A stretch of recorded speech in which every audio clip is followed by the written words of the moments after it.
Jakob Ejen, så var du endelig lever av scenene, og hur så var det framför vi prövar salt efter?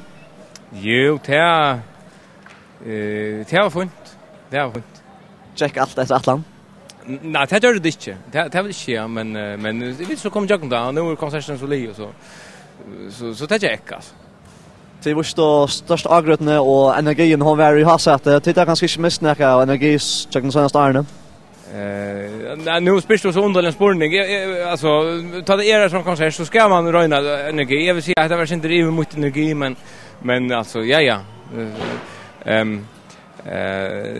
Alltså, jag vill säga att det var inte speciellt. Jag vet det var kanske mer vant till i Smavon Hölon och så är det en festivaler och det är ju prövat för så jag har gått någon som har haft prövat det för och så haft en generalprov och en festival till.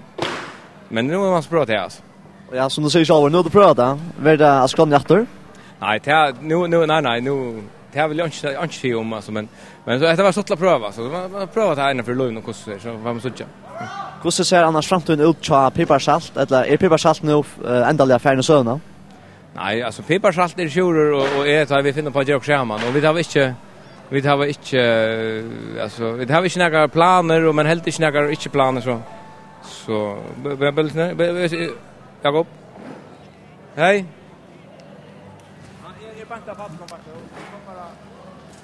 Ja, och som du känner Jakob så är han upptagen nu och vi tackar bara för en samråd och ta det.